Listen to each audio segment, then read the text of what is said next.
لله نحمده ونستعينه ونستغفره ونعوذ بالله من شرور أنفسنا ومن سيئات أعمالنا من يهده الله فلا مضل له ومن يضلله فلا هادي له ونشهد أن لا إله إلا الله وحده لا شريك له ونشهد أن سيدنا وسندنا وحبيب قلوبنا ومولانا محمدا عبده ورسوله أرسله بالحق بشيرا ونذيرا وداعيا إلى الله بإذنه وسراجا منيرا وقال تعالى إن الله يأمر بالعدل والإحسان وإيتاء ذي القربى وينهى عن الفحشاء والمنكر والبغي يعظكم لعلكم تذكرون قال النبي صلى الله عليه وسلم طلب العلم فريضة على كل مسلم وقال تعالى إن الله وملائكته يصلون على النبي يا أيها الذين آمنوا صلوا عليه وسلموا تسليما محبة الشهيد আমরা সকলেই দুরূদ ইব্রাহিম পড়ি اللهم صل على محمد وعلى آل محمد كما صليت على إبراهيم وعلى آل إبراهيم إنك حميد مجيد اللهم بارك على محمد وعلى آل محمد كما باركت على إبراهيم وعلى آل إبراهيم إنك حميد مجيد بلغ العلا بكماله كشف الدجى بجماله حسنت جميع خصاله صلوا عليه وآله سلموا يا قوم بارك صلوا على صدر الأمين مصطفى ما جاء إلا رحمة للعالمين الحمد لله একতারপুর ও কল্যাণপুর গোরস্থানের উদ্যোগে 2 দিন ব্যাপী প্রথম বাৎসরিক তাফসীরুল কুরআন মাহফিলের সম্মানিত প্রধান অতিথি, বিশেষ অতিথি, প্রধান বক্তা, বিশেষ বক্তা, আজকের মাহফিলের সম্মানিত সভাপতি এবং আমার সামনে বসা ইসলাম প্রিয় মুরব্বী বাবাজিরা, যুবক ভাইরা, ছোট ছোট স্নেহের সন্তান সমতুল্য বাচ্চারা এবং পর্দার আড়ালের মা ও বোনেরা, সকলকেই সালাম, আসসালামু আলাইকুম ওয়া রাহমাতুল্লাহি ওয়া বারাকাতুহু।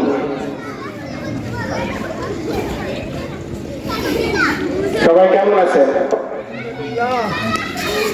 আল্লাহ রাব্বুল আলামিনের দরবারে শুকরিয়া যে আল্লাহ রাব্বুল আলামিন আমাকে এবং আপনাদের সকলকেই মহব্বত করে ভালোবেসে জান্নাতি পরিবেশের মধ্যে আসার এবং বসার, কিছু কথা বলার এবং শোনার তৌফিক দান করেছেন। এই জন্য জবান ছেড়ে কালিমাতু শুকর আদায় করে সকলে বলে আলহামদুলিল্লাহ। আল্লাহ রাব্বুল আলামিন বলেন, লাইন শাকারতুম লাযীদান্নাকুম ওয়া লাইন কাফারতুম ইন্না আযাবি লাশাদীদ। আল্লাহ রাব্বুল আলামিন বান্দাদেরকে ডাক দিয়ে বলতেছেন, লাইন শাকারতুম লাযীদান্নাকুম ওয়া লাইন কাফারতুম ইন্না আযাবি লাশাদীদ। আল্লাহ রাব্বুল আলামিন तमाम দুনিয়ার মানুষদেরকে ডেকে বলতেছেন, বান্দারে লাইন শাকারতুম লাযীদান্নাকুম, আমি আল্লাহ রাব্বুল আলামিন তোমাদেরকে নিয়ামত দান করেছি, এই নিয়ামতের যদি শুকর আদায় করো আমি আল্লাহ রাব্বুল আলামিন সেই নিয়ামতের মধ্যে বারাকাত দান করব। নিয়ামতগুলো কি? আল্লাহ রাব্বুল আলামিন আমাকে এবং আপনাদেরকে জানাচ্ছেন, বোঝাইতেছেন, বান্দারে যদি তুমি নিয়ামত ধরো, তোমার মাথা থেকে শরীরের অঙ্গ প্রত্যঙ্গ সব কিছু একটা নিয়ামত। সুস্থ ব্রেন দিয়েছি মাথার মধ্যে, এই ব্রেনটা হলো নিয়ামত। এই বান্দা দুইটা চক্ষু দান করেছি, এই দুইটা চক্ষু হলো নিয়ামত। বান্দা কান দিয়েছি শোনার জন্য, এই কান দুইটা নিয়ামত। এই বান্দা জবান দিয়েছি কথা বলার জন্য, এই জবান এইটা হলো নিয়ামত। আল্লাহ রাব্বুল আলামিন বলতেছেন, নাক দিয়েছি, নাসিকা দিয়েছি ঘ্রাণ নেওয়ার জন্য, এইটা নিয়ামত। দুইটা হাত দিয়েছি, এই দুইটা হাত দ্বারা তুমি কর্ম করবা, আমার রাহে তুমি তরবারি ধরবা, এইটা হলো দুই হাত নিয়ামত। আমি আল্লাহ রাব্বুল আলামিন পা দিয়েছি, বান্দা পা দুইটা নিয়ামত। পা দ্বারা তুমি হেঁটে হেঁটে মসজিদে যাবা, দিনের কাজে যাবা, মাহফিলের ময়দানে যাবা, ওয়াজ শুনতে যাবা, ওয়াজ করতে যাবা, পা দুইটা নিয়ামত।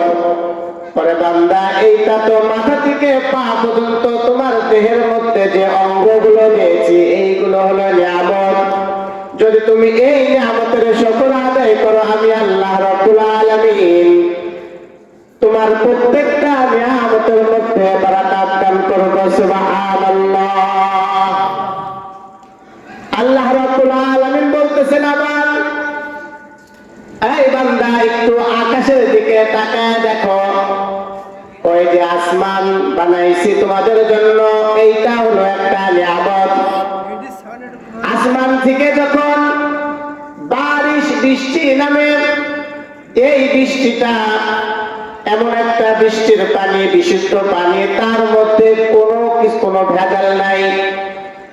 ওই বারিশটা আমি আল্লাহ রাব্বুল আলামিন আসমান থেকে নামাই, এইটা হলো নিয়ামত। ওই যে রাতের বেলা অন্ধকার আচ্ছন্ন হয়ে, রাতটাও তোমাদের জন্য নিয়ামত।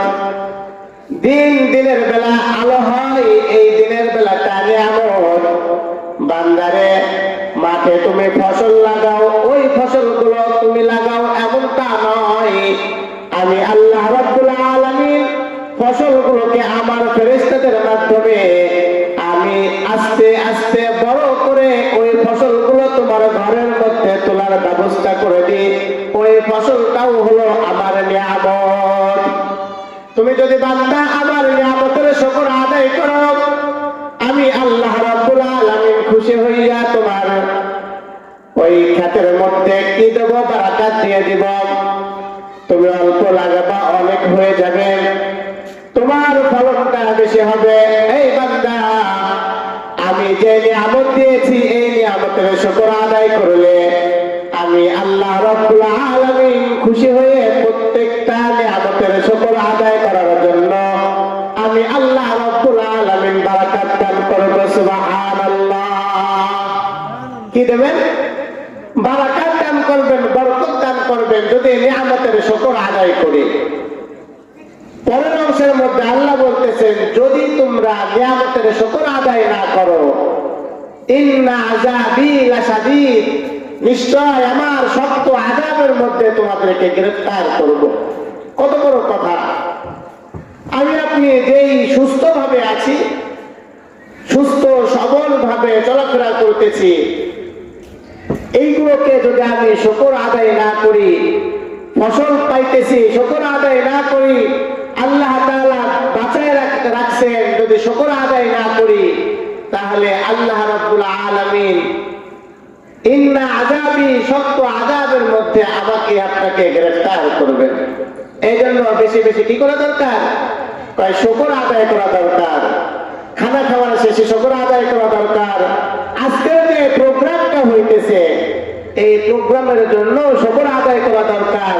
এইটা আল্লাহ রাব্বুল আলামিন আপনাদেরকে ভালোবেসেছেন বিদায় এত সুন্দর একটা মজমা, এত সুন্দর একটা মাহফিলের আয়োজন করার তৌফিক দান করেছেন। এই জন্য আরেকবার কালিমাতুশ শুকর আদায় করি, সকলেই বলি আলহামদুলিল্লাহ। মুআজ্জাজ মুহতারাম, আয়াতে কারিমা পড়েছি, যে আয়াতে কারিমা সম্পর্কে আল্লাহ রাব্বুল আলামিন আয়াতে কারিমার মধ্যে তিনটা আদেশ বলেছেন, তিনটা নিষেধ করেছেন। তিনটা আদেশ মাখা আর তিনটা নিষেধ মাখা আয়াতে কারিমা আপনাদের সামনে তেলাওয়াত করেছি। এই আয়াতে কারিমার আল্লাহ যদি চান, তাহলে আয়াতে কারিমার কথাগুলো আপনাদের সামনে পৌঁছাইতে পারবো, উপস্থাপন করতে পারবো, শেষ করতে পারবো। আয়াতে কারিমার মধ্যে আল্লাহ রাব্বুল আলামিন তিনটা আদেশ করেছেন আর তিনটা নিষেধ করেছেন। তিনটা আদেশের মধ্যে প্রথমটা হলো ন্যায় বিচার। কি বিচার? ন্যায় বিচার। এই ন্যায় বিচার যদি আমি আপনি করতে পারি, তাহলে আমার আপনার ভিতরে, সমাজের মধ্যে, জেলার মধ্যে, রাষ্ট্রের মধ্যে যদি এই ন্যায় বিচারটা যদি থাকে, তাহলে ওই দেশ আর ওই জেলা বা ওই মহল্লা বা ওই ঘর, প্রত্যেকটা জায়গা আল্লাহ তাআলা রহমত দ্বারা পরিপূর্ণ হয়ে যাবে। সুবহানাল্লাহ। আয়াতে কারিমার প্রথমটা হলো ন্যায় বিচার, দ্বিতীয়টা হলো ইহসান, মানুষের সঙ্গে সুন্দর আচরণ করা। 3 নম্বর আত্মীয় স্বজনের সঙ্গে সাহায্য করা, আত্মীয় স্বজনের সঙ্গে সুন্দর আচরণ করা, তাদেরকে ভালোবাসা, তাদেরকে নিজের যতটুকু আর্থিক সাহায্য সহযোগিতা করা যায় তাদেরকে করা। আর তিনটা নিষেধ করেছেন, যাবতীয় অশ্লীল খারাপ কাজ। 1 নম্বরে অশ্লীল কাজ, 2 নম্বরে অন্যায় ও অসৎ কাজ। অন্যায় আর অসৎ কাজ এইগুলো যদি আমাদের মধ্যে থেকে চলে যায়, তাহলে আমরা সকলেই সোনার মানুষ হয়ে যাব। সুবহানাল্লাহ। এই 6টা গুণ যার মধ্যে ঢুকবে, সে সোনার মানুষ হয়ে যাবে। যেই সমাজের মধ্যে 6টা গুণ ঢুকবে, সেই সমাজ সোনার সমাজ হয়ে যাবে। এই 6টা গুণ যদি কোনো রাষ্ট্রের মধ্যে ঢোকে, তাহলে রাষ্ট্রের প্রত্যেকটা মানুষ সোনার মানুষ হয়ে যাবে। আল্লাহ তাআলা সেই কথাটাই বলতেছেন যে, বান্দা, আমার 3টা আদেশ আর আমার 3টা নিষেধ তোমরা যদি মেনে চলতে পারো, তাহলে আমি আল্লাহ রাব্বুল আলামিন খুশি হয়ে তোমাদেরকে জান্নাত দিয়ে দেব। সুবহানাল্লাহ। এই আয়াতে কারিমার প্রথম যে কথাটা ন্যায় বিচার, নবী আরবি আলাইহিস সালাম কেমন ন্যায় বিচার করেছিলেন?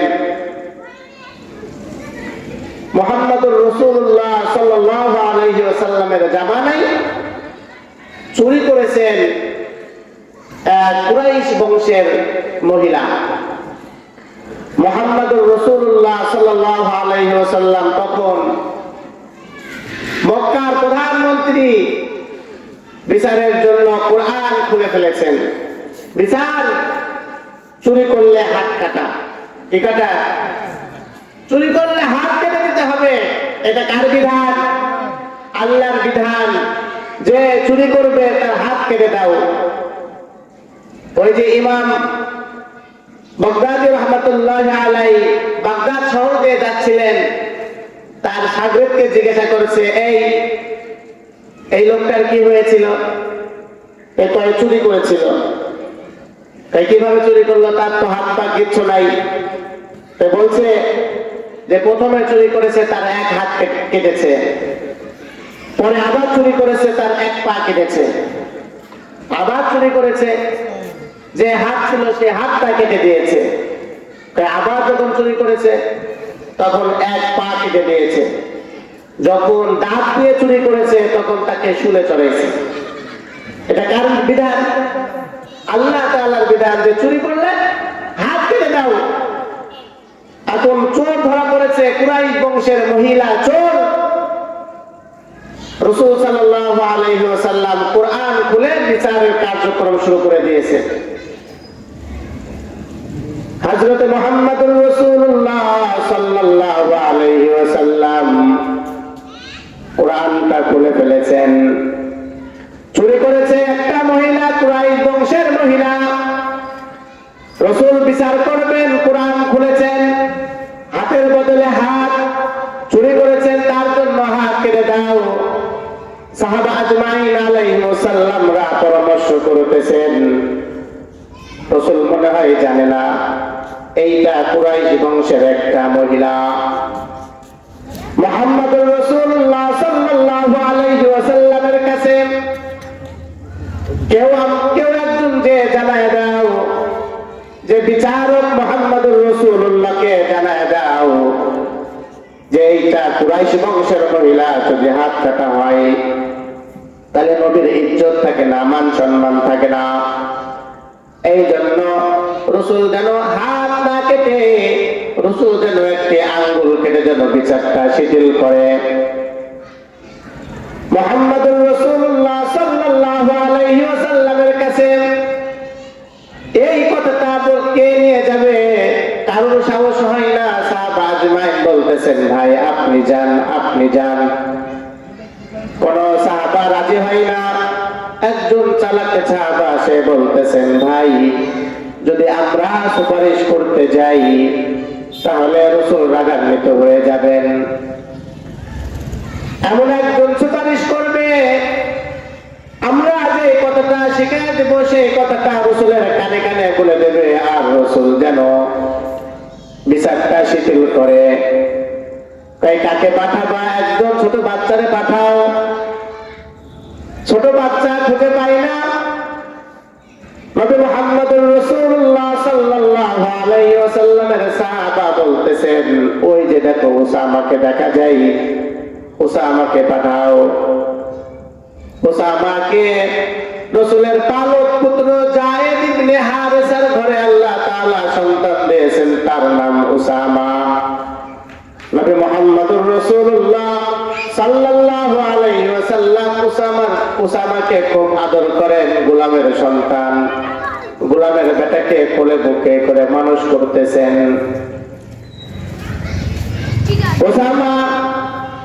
উসামাকে শেখানো হচ্ছে, উসামা তুমি তোমার দাদার কাছে কানে কানে যায় বলবা, দাদা যার বিচারটা করতেছেন সেইটা হলো কুরাইশ বংশের একটি মহিলা।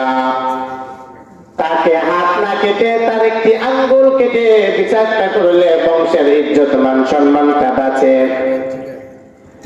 উসামাকে শেখানো হইতেছে, উসামা হলো এমন একজনের সন্তান। উসামার বাবা যায়েদ ইবনে হারেসা। যায়েদ ইবনে হারেসা হলো গোলামের ঘরে গোলাম, গোলামের সব গোলাম। আল্লাহ রাব্বুল আলামিনের দোস্ত মুহাম্মদুর রাসূলুল্লাহ সাল্লাল্লাহু আলাইহি ওয়াসাল্লামের বিবি খাদিজাতুল কুবরা রাদিয়াল্লাহু তাআলা আনহুর চাচাতো ভাই চারটা রাস্তা থেকে বাজার থেকে গোলাম কিনেছেন। চারটা গোলাম নিয়ে খাদিজাতুল কুবরা রাদিয়াল্লাহু তাআলা আনহার বাসায় গিয়েছেন। বলতেছেন, ও খাদিজাতুল কুবরা, আমার এরাদা, আমার নিয়ত, আমি বাজার থেকে চারটা গোলাম কিনেছি, একটা নিয়ত করেছি একটা আপনাকে দিব। এই যে চারজন আমি গোলাম রাখলাম, আপনার যার পছন্দ হয় আপনি তাকে নেন। খাদিজাতুল কুবরা কুবরা রাদিয়াল্লাহু তাআলা আনহু চারজনের দিকে তাকানোর পর খাদিজাতুল কুবরা রাদিয়াল্লাহু তাআলা আনহু যায়েদের দিকে ইশারা করে, এই তোমার নাম কি? যায়েদ বলে, যায়েদ ইবনে হারিসা। আমার নাম যায়েদ ইবনে হারিসা, আমার বাবার নাম হারিসা। খাদিজাতুল কুবরা রাদিয়াল্লাহু তাআলা আনহু চাচাতো ভাইকে বলতেছেন, ভাইজান এই ছেলেটাকে আমি নিলাম। খাদিজাতুল কুবরা রাদিয়াল্লাহু তাআলা আনহু যায়েদ ইবনে হারিসাকে ঘরের মধ্যে নিয়ে যাওয়ার পর রাতের বেলায় যখন আমার আপনার দয়ার নবী মায়ার নবী মুহাম্মদুর রাসূলুল্লাহ সাল্লাল্লাহু আলাইহি ওয়াসাল্লাম ঘরের মধ্যে যখন প্রবেশ করেছেন, তখন খাদিজাতুল কুবরা রাদিয়াল্লাহু তাআলা আনহু বলতেছেন, ইয়া রাসূলুল্লাহ, ইয়া হাবিবাল্লাহ, আমার কাছে একটি গোলাম হাদিয়া এসেছে, আমি গোলাম দিয়ে কি করব? ইয়া রাসূলুল্লাহ, ইয়া হাবিবাল্লাহ, আজ থেকে আপনার সফর সঙ্গী হিসেবে এই যায়েদকে আপনি নিয়ে যাবেন। যায়েদকে ছাড়া আপনি কোথাও যাবেন না। আমি আপনাকে যায়েদকে হাদিয়া দিয়ে দিলাম। যায়েদ ইবনে হারিসা রাসূলের প্রেমে, রাসূলের মহব্বতে ডুব দিয়ে রাসূলের কলিজা টুকরা সন্তান হয়েছেন, পালক সন্তান। যায়েদ ইবনে হারিসার বাবা যখন জানতে পেরেছেন আমার যায়েদ মুহাম্মদুর রাসূলুল্লাহ সাল্লাল্লাহু আলাইহি ওয়াসাল্লামের কাছে আছে, যায়েদের বাবা অনেক সম্পদ নিয়েছে, মাল করে এনেছে, রাসূলকে বলতেছেন, ইয়া রাসূলুল্লাহ, ইয়া হাবিবাল্লাহ, আমার সন্তান আপনার কাছে আছে, যায়েদ আমার সন্তানকে ফেরত দিয়ে দেন, আর যত মাল লাগে আপনি মালগুলো আপনি নিয়ে নেন। নবী আরবি আলাইহিস সালাম আস্তে করে বললেন, ও যায়েদের বাবা, আমি তো যায়েদকে বহু আগে আমি আজাদ করে দিয়েছি। এই কথা শোনার সাথে সাথে যায়েদ ইবনে হারিসার বাবা যায়েদের কাছে যায় বলতেছেন, ও যায়েদ, বাসায় যাবে না? তোমার আম্মু তোমার জন্য চোখের পানি ফেলায় ফেলায় কান্দে। ও যায়েদ, নবীজি ছেড়ে দিয়েছেন, চলো তোমার বাসায় যাই। যায়েদ ইবনে হারিসা মাথাটা নিচ করে আছেন, মাথাটা নিচ করে যায়েদ বুঝাই, তুমি আমার বাবা হইতে পারো, কিন্তু আমি এমন এক ঘরে আছি যেই ঘরে কোরআন নাজিল হয়। আমি এমন এক জায়গায় আছি যেই ঘরের মধ্যে থাকি, সেই ঘরের মধ্যে জিবরাইল আলাইহিস সালাম হাজির হয়। তুমি আমার বাবা হইতে পারো, কিন্তু আমি তোমার ঘরে যাইতে পারি না। যায়েদ ইবনে হারিসার নীরবতা দেখে যায়েদের বাবা কাঁদতে কাঁদতে ফেরত চলে গেলেন।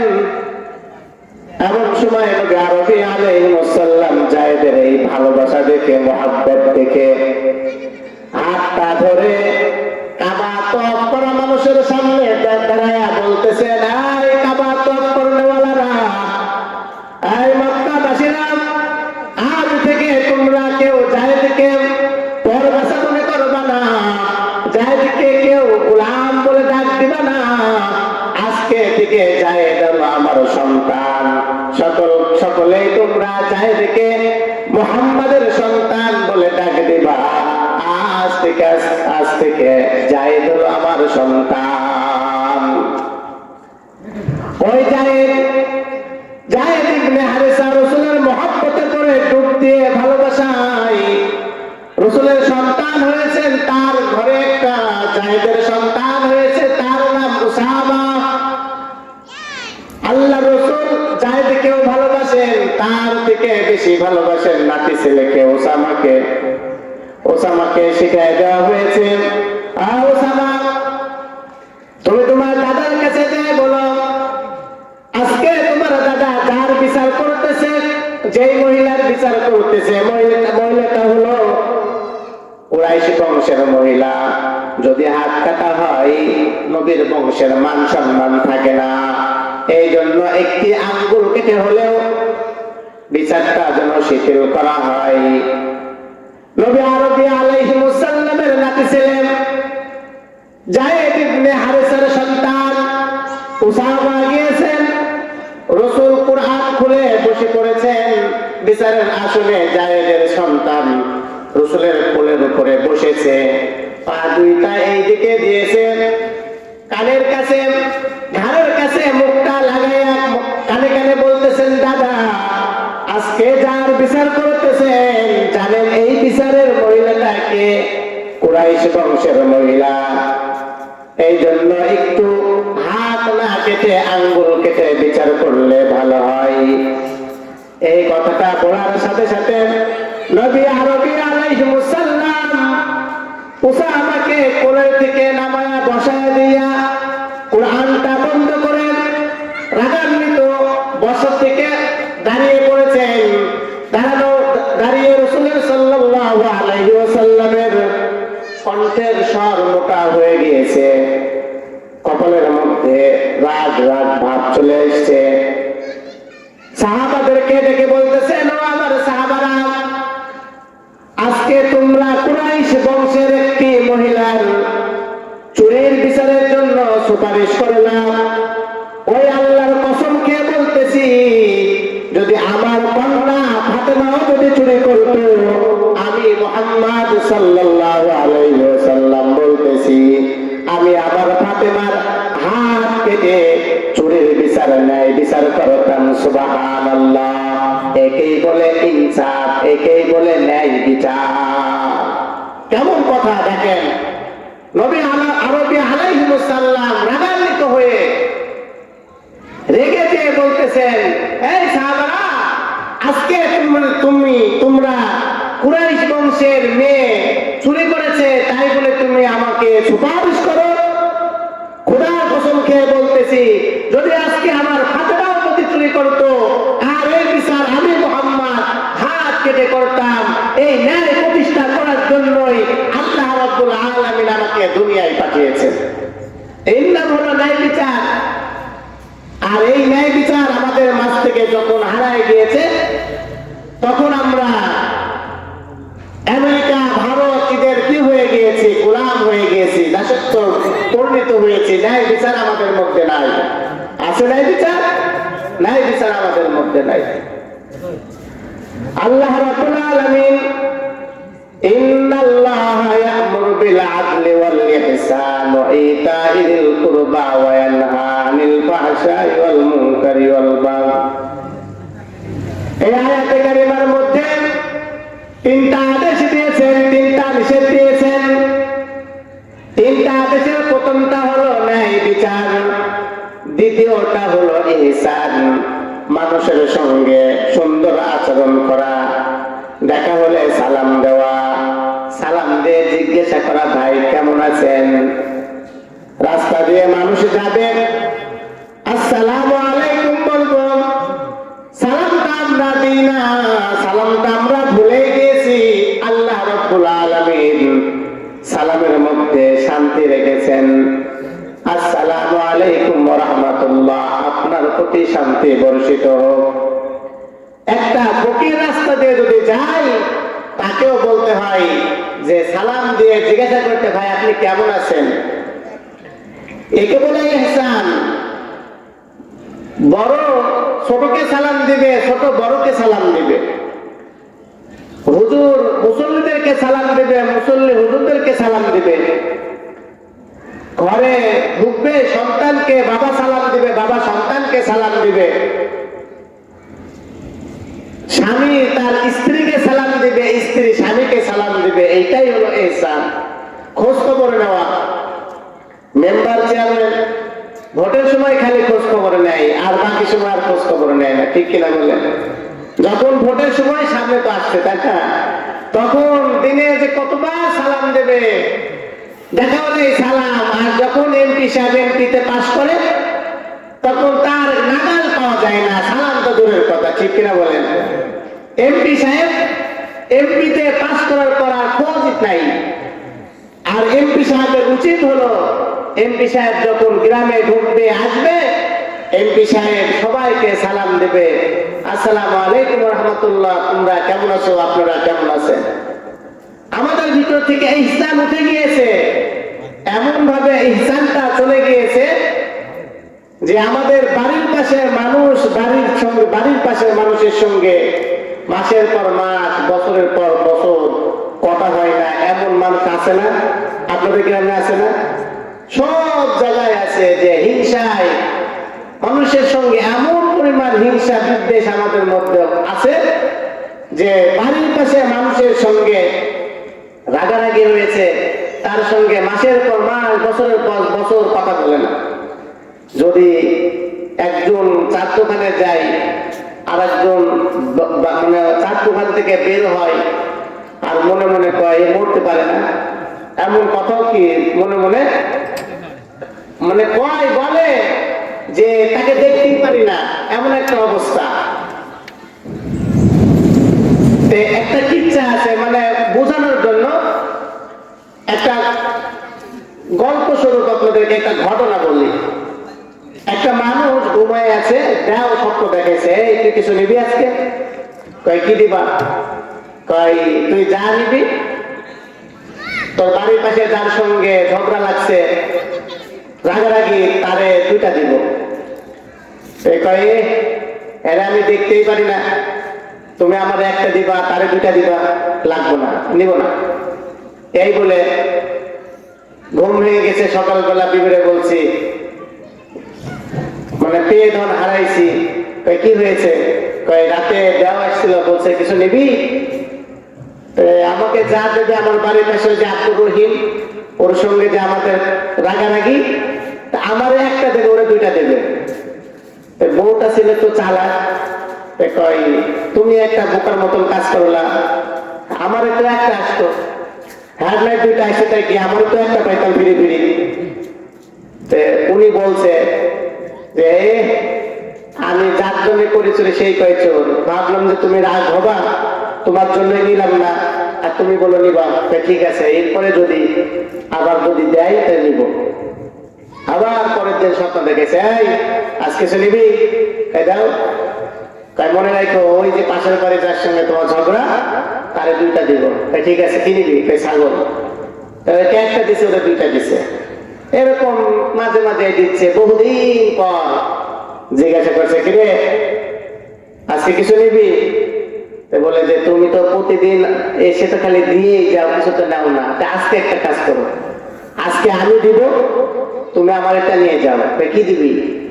যাওয়ার সময় আমার একটা চক্ষু কানা করে নিয়ে যাবা, আর ওর যাওয়ার সময় দুইটা চক্ষু কানা করে নিয়ে যাবা। চিন্তা করছেন কতটা রাগ গুচ্ছা হলে এমন কথা বলে যে আমি এক চোখে দেখতে পাবো, ও তো দু চোখে দেখতে পারবে না। তেমনই আরেকটা ঘটনার মধ্যে বলছেন, আসলে বর্তমান যুগটা হয়েছে অন্যরকম। সবচেয়ে বড় একটা ঘটনা, এক রাজা বলছে যে এই আমার রাজ্যের পূজারা আমার কথা কি শোনে? হ্যাঁ। যে মন্ত্রী ছিল, সে মন্ত্রী তো পাজি, তাই আপনার কথা কেউ শোনে না, যার যার ঘরে একটা করে কি আছে, রাজা আছে, তার কথাই শোনে। কি আমার থেকেও বড় রাজাকে? এই একটা সমাবেশ ডাকো, তো সমাবেশ ডাকছে, বড় একটা সমাবেশের মধ্যে রাজা বলছে, আমি তোমাদের জন্য এটা করেছি, ওটা করেছি, খাল দিয়ে করলাম, এটা করলাম, ওটা করলাম।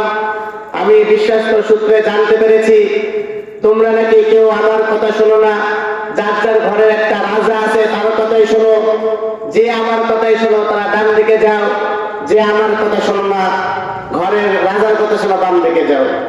রাজার কথা শুনে সব চলে গেছে বাম দিকে।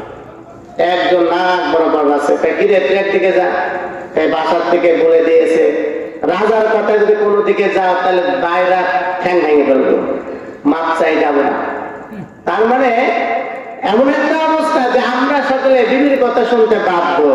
সবচেয়ে বড় কিয়ামতের আলামত হলো যে পুরুষরা নারীর কথাই চলে, পুরুষরা নারীর নেতৃত্বে চলে, নারীর কথাই চলে। এইটা সবচেয়ে কিয়ামতের বড় আলামত।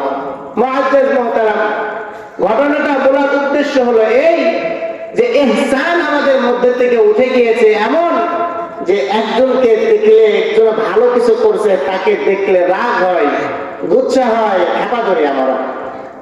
একজন চাকরি করে তার ছেলে সে পরিশ্রম করে বিল্ডিং বানাইতেছে, আমাদের গায়ে জ্বালাপালা ধরে যায়, ঠিক কিনা? কিন্তু আসলে তো এটা ছিল না।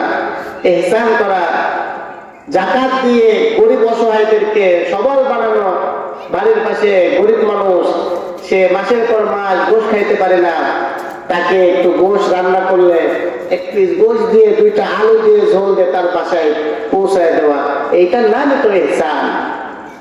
আল্লাহ রাব্বুল আলামিন সেই ইহসানের কথাই বলতেছেন, ইন্নাল্লাহা ইয়া'মুরু বিল আদলি ওয়াল ইহসানি ওয়া ইতা'i যিল কুরবা ওয়া ইয়ানহা। আল্লাহ রাব্বুল আলামিন বলতেছেন, ও আমার বান্দা, 3টা আদেশ দিলাম, 3টা নিষেধ দিলাম। 3টা আদেশ তুমি পালন করলে জান্নাত, 3টা নিষেধ যদি আমি আমার নিষেধগুলো পালন করো তাহলেও জান্নাত। আল্লাহ রাব্বুল আলামিন বলতেছেন, আমি মুহাম্মদুর রাসূলুল্লাহ সাল্লাল্লাহু আলাইহি ওয়াসাল্লামকে দুনিয়াতে পাঠিয়েছি যেই কাজ দ্বারা, যে মিশন দ্বারা দুনিয়াতে পাঠিয়েছি, এই মিশন সাকসেস করার জন্য আমার এতগুলো আয়াত নাযিল করার দরকার নাই।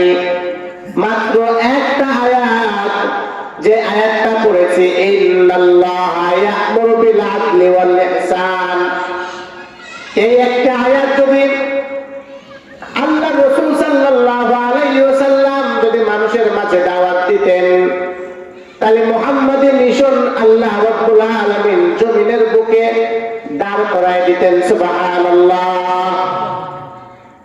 একটা আয়াত, এতগুলো আয়াত নাযিল করার প্রয়োজন ছিল না। একটা আয়াতে আল্লাহ তাআলা সকল কিছু দিয়ে দিয়েছেন। এই আয়াতের যে 3টা আদেশ আর 3টা নিষেধ যদি আমরা পালন করি, তাহলে আমাদের মধ্যে রাগ, হিংসা থেকে শুরু করে দুর্নীতি সব কিছু চলে যাবে। তার মধ্যে 1 নম্বর হলো ন্যায় প্রতিষ্ঠা করা। কি প্রতিষ্ঠা করা? ন্যায়। তারপরে ইহসান, মানুষের সঙ্গে ভালো ব্যবহার করা। এত ভালো ব্যবহার করতে হবে যে মানুষ খুশি হবে। তার হাজার কষ্ট থাকলেও যদি কাউকে জিজ্ঞাসা করা হয়, ভাই আপনি কেমন আছেন, সে মুচকি হাসি দিয়ে বলে আলহামদুলিল্লাহ ভালো আছি। বলি কি বলি না? আমরা এইটুক বলা বাদ দিয়েছি। 3 নম্বরে বলতেছেন যে আত্মীয় স্বজনদের সঙ্গে সুন্দর আচরণ করা, তাদেরকে দান সদকা করা। আমরা তো এমন একটা অবস্থার মধ্যে আমরা আছি বর্তমান যুগে যে আত্মীয় সঙ্গে সম্পর্ক অনেক দূরে চলে গিয়েছে, অনেক দূরে। যে দূরটা হলো এমন, বাবার সঙ্গে সন্তানের কথা নাই, সন্তানের সঙ্গে বাবার কথা নাই, সাক্ষাৎ নাই।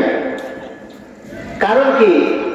কারণ হলো আমাদের ভিতরে কুরআন ও হাদিসের এলেম না থাকার কারণে আজকে আত্মীয়তা, সম্পর্কটা আমাদের ভিতর থেকে দূরে চলে গিয়েছে। আর আল্লাহ রাসূল সাল্লাল্লাহু আলাইহি ওয়াসাল্লাম সেই কথাই বলতেছেন যে আত্মীয়তা ছিন্নকারী কখনো বেহেশতে যাইতে পারবে না। এবার আমরা আয়াতের শেষ অংশে যে 3টা বিষয় বলতেছেন, যাবতীয় অশ্লীল ও অন্যায় অসৎ কাজ হইতে নিষেধ। এইটা বলার পূর্বে একটা ছোট্ট একটা ঘটনা, ওমরে ফারুক রাদিয়াল্লাহু তাআলা আনহুর জামানার একটা ঘটনা। যে যুবক বহু দূর থেকে, মদিনা থেকে তার বাড়ি 300-350 মাইল দূর। এই যুবকটা মদিনায় যাচ্ছেন। এখন তো মক্কা মদিনায় রাস্তা কত সুন্দর, যারা গিয়েছেন তারা দেখে আসছেন। আর আগে তো ছিল পাহাড়, পিচ্ছিল পথ, যে দিনের বেলায় চলাফেরা করার সুযোগ হতো না, কারণ অনেক গরম সৌদি আরবে, মক্কা মদিনায়। রাতের বেলায় যা পারে জ্যোৎস্না রাতে অন্ধকারের মধ্যে আগাইতে। এক যুবক মদিনায় যাচ্ছে, যাওয়ার পথে যুবক ক্লান্ত হয়েছে, মনে মনে একটা খেজুরের বাগান তালাশ করছে, যে একটা খেজুরের বাগান পাইলে একটু বিশ্রাম নিয়ে বাকি 150 মাইল চলে যাব। কিছু দূর যাওয়ার পর একটা খেজুরের বাগান পেয়েছে। বাগান পাওয়ার পর যুবক তার যে বাহন ঘোড়া বাউট এটা খেজুর গাছের সঙ্গে বাঁধছে। বাঁধনটা একটু নরম ছিল, দুর্বল। আর ওই দিক যুবক ক্লান্ত শরীর শুইছে আর ঘুমায় গেছে। খেজুর গাছের ফাঁক দিয়ে যখন সূর্যের আলোটা চোখে লাগছে তখন যুবকের ঘুম ভেঙে গেছে। যুবকের ঘুম ভেঙে গেলে যুবক উঠে তাকায় দেখে যে তার বাহন উট আর নাই। খুঁজতে খুঁজতে দেখে যে উটটা এক খেজুর গাছের চারা বুনছে, ওখানে মরে আছে। খেজুরের মালিক, খেজুর গাছের বাগানের মালিক মুরব্বী মানুষ, উটটারে আনতে পারে নাই। একটা চুপকে একটা পাথর মারছে। এই পাথরটা উটের মাথায় এমন ভাবে লাগছে যে হাড় ভেঙে রক্তক্ষরণ হয়ে উটটা মারা গেছে। যুবককে জিজ্ঞাসা করছে, যুবক বিরুদ্ধে জিজ্ঞাসা করছে, আমার এই উটটা কে মারলো? ঘটনাটা একটু খেয়াল করে দেখেন, ইহসান কাকে বলে, কেমন এইটার মধ্যে আল্লাহ সুবহানাহু ওয়া তাআলার ঘটনার মধ্যে স্পষ্ট উঠে আসছে। তো যুবককে যখন বলছে, যুবক জিজ্ঞাসা করছে, আমার এই উটটা কে মারলো? মুরব্বী বলছে, আমি মেরে ফেলেছি। তো যুবক গরম ক্ষুধার্ত অবস্থা, যুবকের চিন্তা আমি বাকি 300 মাইল কেমনে যাব। এই জন্য যুবক রাগান্বিত হয়ে মুরব্বীরে পিটাইছে। মার খেয়ে এক পর্যায়ে মুরব্বীটা মারা গিয়েছে। মারা যাওয়ার পর যুবকের হুঁশ হয়েছে, চিন্তা হয়েছে, হাই হাই কি করলাম, আমি মানুষ হত্যা করলাম, আমি মেরে ফেললাম।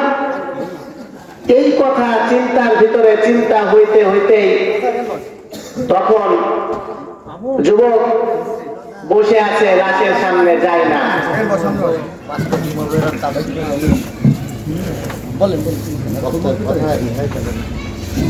যুবক যায় না, যুবক বসে আছে। সারাদিন পর বিকেল বেলায় সন্ধ্যার সময় যুবক ওই বুড়া সন্তানের 2টা সন্তান এসে জিজ্ঞাসা করছে, যে দেখে যে একটা মরা উট, তার পাশে একটা মুরব্বী। তখন বলতেছে যুবক রে, এই যুবক, আমার বাবারে কে মারলো? যুবক কয়, আমি মারছি।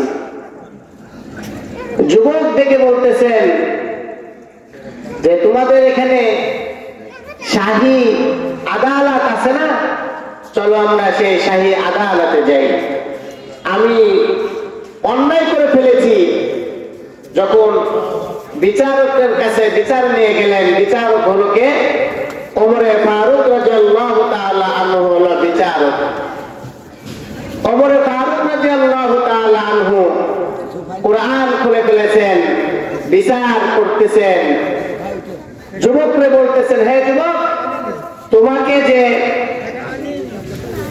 তোমার উট মেরেছে, তোমাকে একটা উট দিয়ে দিলেও হয়ে যাইতো, তুমি কেন মানুষ মারলা? কেন তুমি মানুষকে হত্যা করলা? এখন কোরআনের আইন হলো হত্যার বদলে হত্যা। তোমাকে এখন কি করা হবে? ফাঁসি দেওয়া হবে, হত্যা করা হবে। ওমরে ফারুক রাদিয়াল্লাহু তাআলা আনহু বলতেছেন, কাকে? যুবকরে বলছেন, হে যুবক, তোমার কি কোনো শেষ ইচ্ছা আছে? যদি শেষ ইচ্ছা থাকে তাহলে বলো, পূরণ করা হবে। তখন যুবক থেকে বলতেছেন, আমার একটা শেষ ইচ্ছা হলো, আমাকে কয়েকদিনের ছুটি দেওয়া হোক, আমি একটা ঋণ আছে, ঋণ পরিশোধ করতে যাব। ওমরে ফারুক রাদিয়াল্লাহু তাআলা বলছে যে না, কারণ আমি এখন তোমাকে ছুটি দিব, আর ওইদিকে তোমার বাড়ির লোকজন আমার 3 লোককে মেরে ফেলবে, 3 খুন জোড়া হলো। আর এখন তোমাকে 20-25 জন আছে একটা কাফেলা দিব, সেইটা দেওয়ার মতন সুযোগ সময় নাই। কারণ মুসলমান এখন যুদ্ধের ময়দানে কি সবাই ব্যস্ত আছে জিহাদের ময়দানে। তো তুমি একটা কাজ করতে পারো, সেই কাজটা হলো এই যে তোমার আত্মীয়কে যদি তুমি আমার কাছে জিম্মা দিয়ে দাও, তুমি আসলে তোমার আত্মীয়কে ছেড়ে দিব আর তোমার বিচার করে তোমাকে ছেড়ে দিব। এমন সময় যুবক থেকে বলতেছেন, আমিরুল মুমিনিন, ও আমিরুল মুমিনিন, এই মক্কায় আমার কেউ আপনজন নাই, আমার কোনো জোরের ভাই নাই, যে জোরের ভাইটা আমি ঋণ রেখে কবরে যাই এই তা চাই না। আমি মদিনার একজন মুসাফির মানুষ। ও আমিরুল মুমিনিন, আমি চাই আমি যখন আমার আত্মীয় স্বজন পাবো না, তাহলে আপনি আমার মৃত্যুদণ্ডটা কার্যকর ফেলেন। এমন সময় আমিরুল মুমিনিন কে ডাক দিয়ে বলতেছেন আবু যর গিফারি রাদিয়াল্লাহু তাআলা আনহু, ও আমিরুল মুমিনিন, আমি আমার ভাইয়ের জিম্মাদার হয়ে গেলাম, আমার ভাইকে আপনি ছুটি দিয়ে দেন, আমার ভাই ঋণ পরিশোধ করে আসুক। আবু যর গিফারি রাদিয়াল্লাহু তাআলা আনহু বলতেছেন, আমি রাসূলের মুখে শুনেছি আল মুসলিমু আকুল মুসলিম, মুসলমান মুসলমানের ভাই। আমি মুসলমান, আমার এই ভাই মুসলমান, মুসলমান মুসলমানের ভাই। আমার ভাইকে আপনি ছুটি দিন, ঋণ পরিশোধ করে আসুক। যুবককে ছুটি দেওয়া হলো, নতুন করে বিচার লেখা হলো। আগামী মাসের প্রথম জুমা যুবক হাজির হবে। এমন সময় যুবককে ছুটি দেওয়া হয়েছে, যুবক বাড়ি গিয়েছেন, বাড়ি থেকে ইহুদিকে তার পাওনা বুঝাই দিয়েছেন। আসার সময় মাকে বলতেছেন, মা, জীবনের শেষ লোকমা খাবারটা আপনি আমারে খাওয়ায় দেন। যখনই বাড়ি থেকে বের হয়েছি, দোয়া নিয়েছি, আবার এসেছি, আজকে এমন একটা বিদায়, ও মা, আমি যে মদিনায় যাইতেছি আর ফিরে আসবো না। তুমি তো মা চাও না তোমার সন্তান কিয়ামতের ময়দানে খুনি সন্তান হোক, আর তুমিও খুনি সন্তানের মা হয়ে দাঁড়াও। বাবার কাছে বলতেছেন, বাবা, ও বাবা, দেন ওই বুকটা দেন, যে বুকে করে কোলে পিটি করে মানুষ করেছেন। আজকে আপনার সন্তান বিদায় নিতেছে, মদিনায় যাইতেছে পাক পবিত্র হয়ে কবরে যাওয়ার জন্য। যুবক বাবা মার কাছ থেকে বিদায় নিয়ে বহুদূর পথ মদিনার দিকে রওনা দিয়েছেন। এই দিকে জুমার নামাজের সময় হয়ে গিয়েছে, যুবক এখনো জুমার নামাজের পূর্বে আসে নাই। এমন সময় ওমর ফারুক রাদিয়াল্লাহু তাআলা আনহু পত্র বাহক পাঠিয়ে দিয়েছেন আবু যর গিফারির বাড়ি। সাহাবারা বলতেছেন, ও আবু যর গিফারি ভাই, আজকে আপনার শেষ জুমা মদিনা মুনাওয়ারায় হবে। আজকে আপনি শেষ জুমা পড়ার জন্য মসজিদে চলে আসেন। পত্র পাওয়ার পর আবু যর গিফারি রাদিয়াল্লাহু তাআলা আনহু সুন্দর করে সাজছেন, গোসল করেছেন, সেজে গুজে মসজিদে যায় জুমার নামাজটা আদায় করলেন। আদায় করার পর আমিরুল মুমিনিন বিচারকের আসনে বসে কোরআনটা খুলে বিচারের কার্যক্রম শুরু করে দিয়েছেন। জল্লাদকে বলতেছেন, ফাঁসি কার্যকর করো।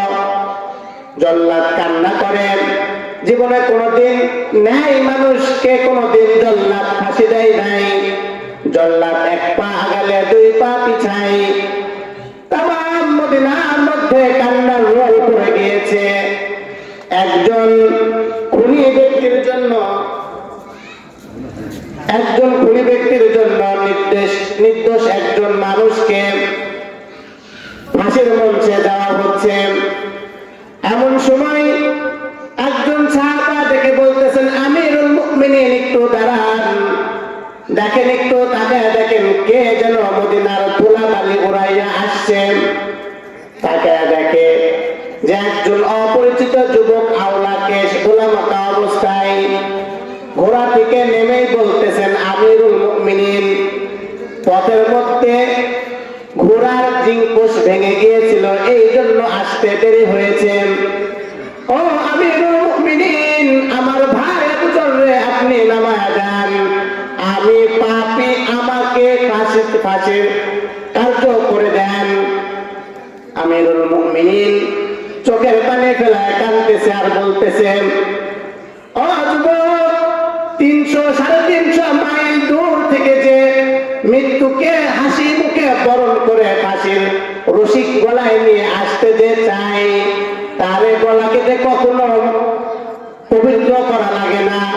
আমার আল্লাহ কখন আপনাকে পবিত্র জান্নাতি হিসেবে কবুল করে নিয়েছেন।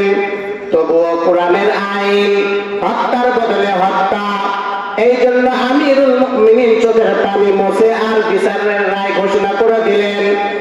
যখন বিচারক ফাঁসি কার্যকর করবে, এমন সময় ওই দুই যুবক যারা বাবার বিচার দাবি করেছিল, ওই দুই যুবক আমিরুল মুমিনিনকে দেখে বলতেছেন, আমিরুল মুমিনিন, নতুন করে একটা আরজি জানাই, যে 350 মাইল দূর থেকে পবিত্র হয়ে কবরে যাইতে চাই, সে নিজের ইচ্ছাকৃত ভাবে কখনো আমার বাবাকে হত্যা করতে পারে না।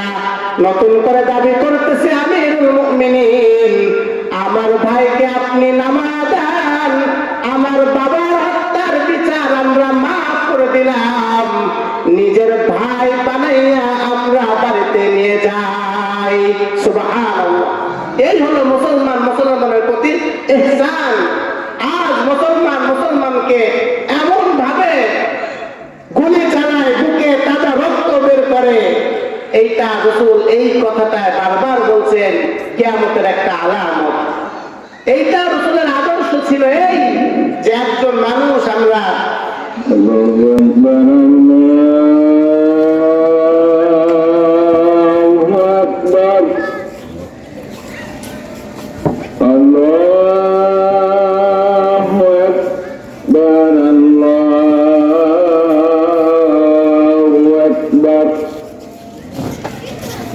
أشهد أن لا إله إلا الله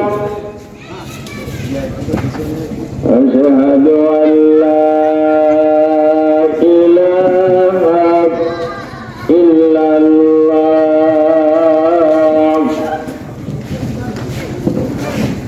أشهد أن محمدا رسول الله أشهد أن محمدا رسول الله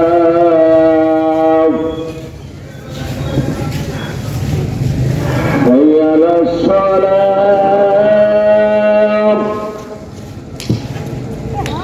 حي على الصلاة حي على الفلاح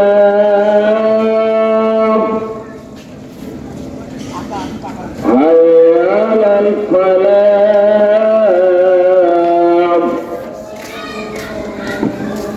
الله أكبر الله أكبر لا إله إلا الله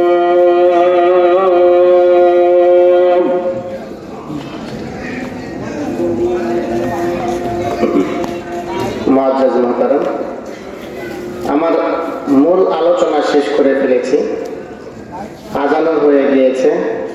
আমি আপনাদেরকে আল্লাহ সুবহানাহু ওয়া তাআলার যে আয়াতে কারিমা, এই কারিমার মধ্যে যে 6টা আদেশ, 3টা আদেশ 3টা নিষেধ, এই প্রসঙ্গে 2টা ঘটনা বলে আপনাদেরকে এই মেসেজটাই দিতে চেয়েছি যে ন্যায় বিচার মুহাম্মদ সাল্লাল্লাহু আলাইহি ওয়াসাল্লাম কেমন করতেন, কিভাবে ন্যায় বিচার করতে হয় মুহাম্মদ সাল্লাল্লাহু আলাইহি ওয়াসাল্লাম করেছেন, তার সাহাবা আজমাইন করেছেন। এই ন্যায় বিচার আমাদের থেকে উঠে গিয়েছে। আমরা আমাদের সন্তানের সঙ্গে কখনো ন্যায় বিচার করি না। অনেক সময় আমাদের মিস্টেক হয়ে যায়, করে ফেলি স্বার্থের কারণে। এই ন্যায় বিচারটা আমার আপনার দিলের মধ্যে ঢুকাইতে হবে। যখন আমি আপনি ন্যায় বিচারের মধ্যে আসবো, তখন সবকিছু সুন্দর হয়ে যাবে। ন্যায় বিচারের পরে ইহসান, কেমন মানুষের সঙ্গে ইহসান করতে হয়। একটা পাখি, পশু পাখির সঙ্গেও কি ইহসান করতে হয়, সুন্দর আচরণ করতে হয়। আসার সময়, আপনাদের এলাকায় আসার সময় দেখছিলাম একটা গরুর বাছুরকে উনি ওই গরুর মালিক বা মহাজন অনেক জোরে একটা বাড়ি দিল। মানে শীত ঠান্ডা, গরু তো গরুই, অবলা প্রাণী। ও রাস্তাকে বলছে একদিকে যেত আরেকদিকে তো যাবে, ওর কি বুঝাচ্ছে কোনো আকল আছে? কোনো জ্ঞান নেই। ওকে অনেক জোরে বাড়ি দিয়েছে, ব্যথা পেয়েছে। আমি পেয়েছি ব্যথা। ও তো প্রাণী, ওর সঙ্গেও সুন্দর আচরণ করা দরকার। এই ইহসানের যে ঘটনাটা বললাম, দেখেন যে একজন সাহাবা মুসলমান, একজন মুসলমান যখন অন্যায় করে ফেলে, তার অনুশোচনা হওয়া দরকার, অনুতপ্ত হওয়া দরকার। কিন্তু আজকে আমাদের ভিতরে কোনো অনুশোচনা কিছুই নেই, বরঞ্চ আমরা একজন আরেকজনকে রক্ত ঝরাতে পারলে ভালো লাগে। দেখেন সাহাবা আজমাইন যেমন মুসলমান ছিলেন এবং তারা যে কাজগুলো করেছেন, তাদেরকে আমাদের যদি আমরা ফলো করতে পারি, তাহলে আমাদের জীবনও ধন্য হয়ে যাবে। এই জন্য আসুন আমরা এই ঘটনা থেকে এইটা শিক্ষা আপনাদেরকে মেসেজ দিতে চাচ্ছি। সেটা হলো যে সর্বদা সবসময় সত্য কথা বলা। যেমন মুরব্বী উটকে মেরে ফেলেছে, এখন উটটার কার? মুরব্বী তো ইচ্ছা করলে পালাইতে পারতো না? বললাম পালাই নাই। মুরব্বীর চিন্তা যে কোনো মানুষের নিশ্চয়ই উট, যদি সে চায় আমি একটা উট দিয়ে দিব, একটা উট মেরে ফেলেছে, আমি উটটা দিয়ে দিব, এই একটা। আরেকটা হলো যুবক মানুষ, রাগ বেশি, মারছে, মারা গিয়েছে। যুবকরা চিন্তা হলে আমি কি করলাম? আমি মানুষ খুন করলাম? ইচ্ছা করলে যুবকও পালাইতে পারতো, কিন্তু যুবকও পালাই নাই। যুবকও আবার নিজে পাক পবিত্র হয়ে ধরা দিয়েছে যে পবিত্র হয়ে আমি কবরে যাই। এই জন্য যুবক ধরা দিয়ে শাহী আদালতে গিয়েছেন। আবার ওইদিকে দেখেন আবু যর গিফারি রাদিয়াল্লাহু তাআলা আনহু তার জিম্মাদার হয়ে সে ঋণ পরিশোধ করার সুযোগ দিলেন। প্রত্যেকটা জায়গায় দেখেন যে মুসলমান সততা নিয়ে বেঁচে আছে বিধায় আজকে। তখন মুসলমান কি ছিল? আধা জাহান উমরে ফারুক রাদিয়াল্লাহু তাআলা আনহু কি করেছে? শাসন করেছে, চালিয়েছে। আর আমরা বাংলাদেশের মানুষ একটা ইউনিয়নের একটা চেয়ারম্যান মেম্বার ন্যায় ইনসাফ বিচার করতে পারে না, ঠিক কিনা বলেন? এই জন্য তো আজকে আমাদের দেশের মধ্যে এত অশান্তি, এত সমস্যা, যে মুসলমানকে ডাইরেক্ট গুলি করে তার বুকের থেকে তাজা রক্তটা বের করতেছে, তার চিন্তাও হয় না। এই জন্য আসুন আল্লাহ সুবহানাহু ওয়া তাআলা আমাকে এবং আপনাদের সকলকেই যা বলেছি এই কথার উপরে আমল করার জন্য কবুল করুক, আমিন। ওয়া আখিরি দাওয়ানা আলহামদুলিল্লাহি রাব্বিল আলামিন। আসসালামু আলাইকুম ওয়া রাহমাতুল্লাহি ওয়া বারাকাতুহু।